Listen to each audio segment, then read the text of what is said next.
Lesson 13. Creation. What do we mean when we say that God is the creator of heaven and earth? When we say that God is the creator of heaven and earth, we mean that he made all things from nothing by his almighty power. All things were made through him, and without him was made nothing.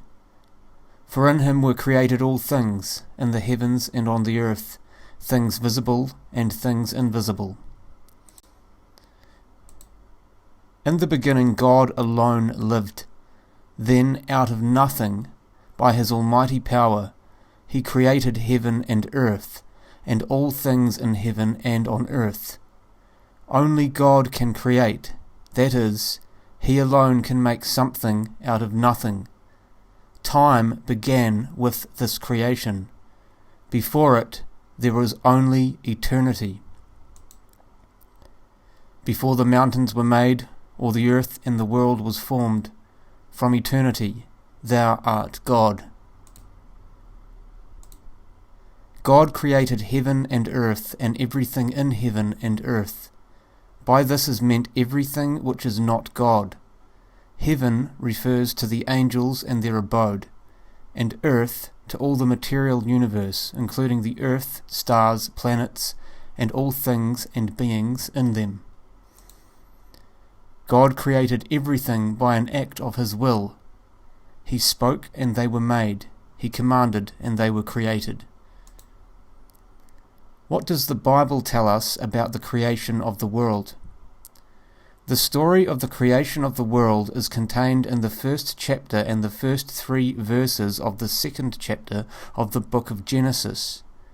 This story was written by a Hebrew author who wished to tell his readers in the simplest way possible that God made everything.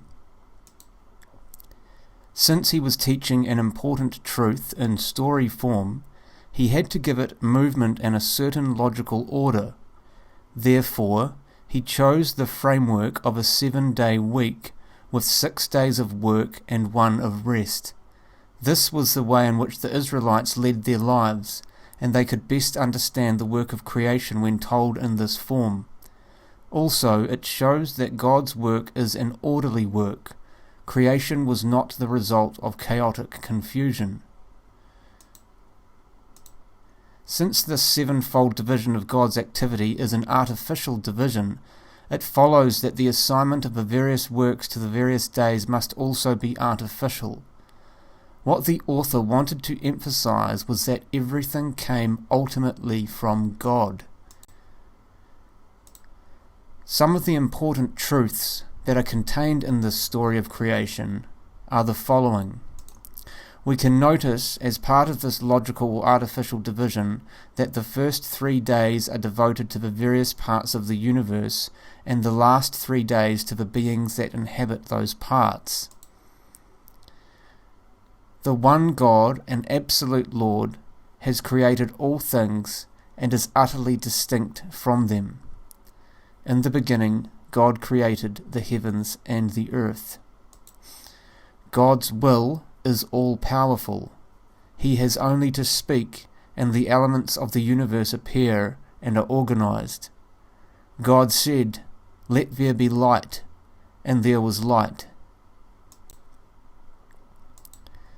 Man is the supreme good and goal of creation. He bears God's image and thereby surpasses all the other works of creation. God created man in his image. In the image of God he created him. Because of this superiority of man, he is to have dominion over all the animals. Let them have dominion over the fish of the sea, the birds of the air, the cattle, over all the wild animals, and every creature that crawls on the earth. The rhythm of man's earthly life is to be that of the 7-day week with its 1 day of rest. By describing God as resting on the 7th day, the author teaches that the Lord has sanctified the Sabbath. The Lord has made holy the work of man in all his leisure. God blessed the 7th day and made it holy because on it he rested from all his work of creation. It can also be added that the author's attention to all the details of creation throughout the account teaches us that God is interested in all the details of our daily existence. Is there no contradiction between the account in the book of Genesis and the latest discoveries of science concerning the origin of matter? No, there is not the least contradiction between the account in the book of Genesis and the latest discoveries of science concerning the origin of matter. An apparent contradiction arises through the mistake of uninformed persons who forget that the Church reads the Bible bearing in mind the principal object of the sacred writers. In writing the account of the creation, the sacred writer, under the guidance of the Holy Spirit, wished to impress upon the Jews, for whom he was writing, that there is but one God, and that he created the entire universe, living and lifeless. At that time, the Jews were surrounded by idolatrous peoples who believed in the existence of many gods and worshipped all kinds of creatures, even the sun, moon, plants, animals, and images. In pursuing his aim, the sacred writer used the form that was most effective under the circumstances to convey his meaning. It is a popular form. That is, it relates historical events in popular expression and order. The words used, while in themselves not scientifically exact, are in conformity with ordinary speech and understandable by ordinary people. In the same way, today we say, the sun rises in the east, even when we know, through the investigations of science, that the sun does not rise at all. Events are set down in order not necessarily scientific, but suited to the understanding of a primitive people and therefore of all mankind. We must remember that the sacred writer was not aiming to teach physics or anthropology, but faith.